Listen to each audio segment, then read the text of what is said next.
program nasional. Itu mulai dikemas mulai dari tahun 2015 sejak Jokowi dilantik pada periode pertama itu di angka stunting, karena memang tahun 2045 itu kita menghadapi yang namanya bonus demografi, di mana di tahun itu, mulai dari tahun itu, usia yang 15 sampai dengan 64 tahun itu akan bersaing secara kemampuan, baik kemampuan pertumbuhan perkembangan dan juga pertumbuhan kemampuan kecerdasan atau persaingan yang bebas di tahun 2045 mendatang. Jadi memang Bapak Ibu, stunting ini menjadi hal sepele karena kita bahas terus, tetapi punya dampak yang luar biasa kalau kita lemah. Bapak Ibu, tahun 2045 itu ada persaingan usia produktif, itu yang saya bilang tadi. Jadi situ persaingan kualitas sumber daya manusia. Sekarang Bapak Ibu kita bersaingnya ya secara di tingkat lokal saja atau di tingkat desa. 2045 Bapak Ibu kita sudah ada di persaingan nasional maupun internasional. Semua dibuka aksesnya, baikkan persaingan teknologi yang ada di dunia ini. Jadi memang menjadi hal sepele ketika kita menganggap biasa-biasa saja, karena kita beranggapan bahwa pendek tidak apa-apalah, yang penting bisa hidup. Ini mohon maaf saya sedikit keras, karena memang ini menjadi catatan buruk itu yang saya bilang tadi Kecamatan Pabirwaya. Berdasarkan hasil sambutan Bupati kemarin di waktu pelantikan kepala desa 5 kepala desa terpilih. Jadi Bapak Ibu, stunting itu artinya pertumbuhan tinggi badannya atau panjang badannya tidak sesuai dengan umurnya. Satu, jadi guna kita anjurkan Bapak Mama untuk datang atau rutin datang ke posyandu itu untuk kita melihat pertumbuhan dan perkembangan bayi balita itu, sehingga kalau bayi itu usia tinggi badannya tidak sesuai dengan usia, misalnya anak yang baru lahir, kalau dia kurang dari 48 cm itu berarti dia stunting. Kalau lebih aman. Sama juga dengan usia yang sampai dengan bawah 5 tahun itu, kalau tinggi badannya atau panjang badannya tidak sesuai dengan umur, maka akan dipastikan stunting.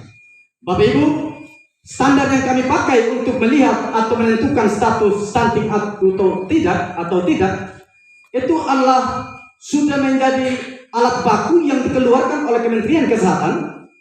Bisa kita lihat ada Permenkes itu yang mengatur terkait dengan antropometri, sistem pengukuran dan penilaian dari status gizi.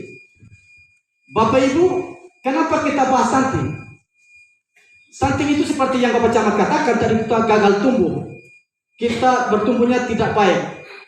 Artinya kalau kita stunting, kita akan mengalami 3 hal. Yang paling pertama adalah kita pertumbuhannya ya pendek lah, tidak tinggi. Terus yang berikut, dia akan mudah terinfeksi dengan penyakit tidak menular seperti kolesterol, penyakit jantung koroner, diabetes mellitus atau penyakit gula orang bilang, dan lain-lain sebagainya.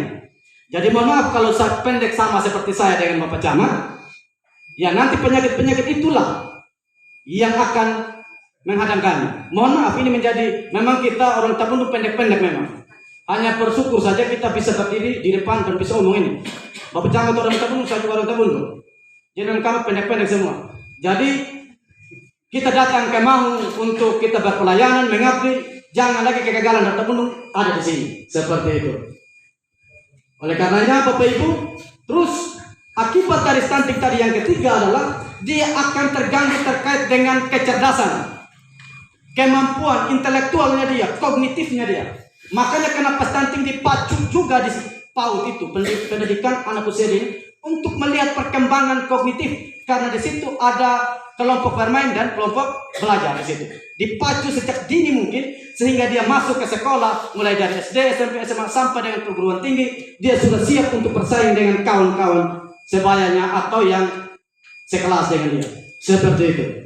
Artinya kenapa saya bilang tadi bahwa 2045 tak menghadapi yang namanya bonus demografi, karena itu nanti ada persaingan kemampuan intelektual di situ. Persaingan bebas di situ. Begitu. Coba Bapak Mama, lihat sekarang pemain bola Piala Dunia ini. Sekarang kan lagi tren itu Piala Dunia. Ada yang pendek sama saya seperti saya dengan Bapak Camat? yang hukum di sekolah? Tidak ada, tinggi semua. Kita dengan Bapak Camat, kalau tes tentara, polisi, memang kau tidak akan jadi. Karena memang kita tidak kuat lari. Orang Eropa lari sudah satu langkah dia, kita dengan Bapak Camat sudah pakai 5 langkah. Itu yang keliru. Makanya kegagalan-kegagalan seperti ini harus kita tuntaskan. Bapak Ibu, terkait dengan stunting ini, tadi saya sepakat usulan dari Bapak Kapolsek atau yang mewakili bahwa kita perlu orang tua asuh. Itu yang dipikirkan tadi. Memang ini orang tua asuh sudah menjadi inovasi dari pemerintah daerah memang, tapi itu dikhususkan untuk di anak yang mengalami gizi buruk. Seperti kemarin ada kasus satu yang gizi buruk di sini, itu istri bupati sendiri yang kawal, ibu ketua tim penggerak PKK Kabupaten Sumba Timur memang yang kawal itu yang kita rujuk pakai dengan camat atau gitu, karena memang mengalami gizi buruk. Jadi itulah orang tua asuh. Nah, kalau terkait stunting ini yang sudah hatam betul terkait dengan orang tua asuh di Rotendao. Di Rotendao itu semua pejabat, semua dari tingkat daerah sampai kita ini orang pendatang, kita datang ini supaya jangan ada kegagalan. Misalnya kalau orang tuanya tingkat pendidikannya SMA, minimal anaknya S1. Kalau orang tuanya S1, minimal anaknya S2. Itulah perubahan untuk keluarga sebenarnya.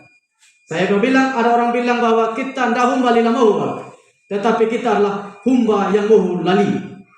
Artinya itu yang saya bilang, apa yang saya katakan tadi, bahwa seperti yang disampaikan oleh Bapak Polsek tadi, bahwa kita selalu mengutamakan orang yang hanya datang sebentar saja.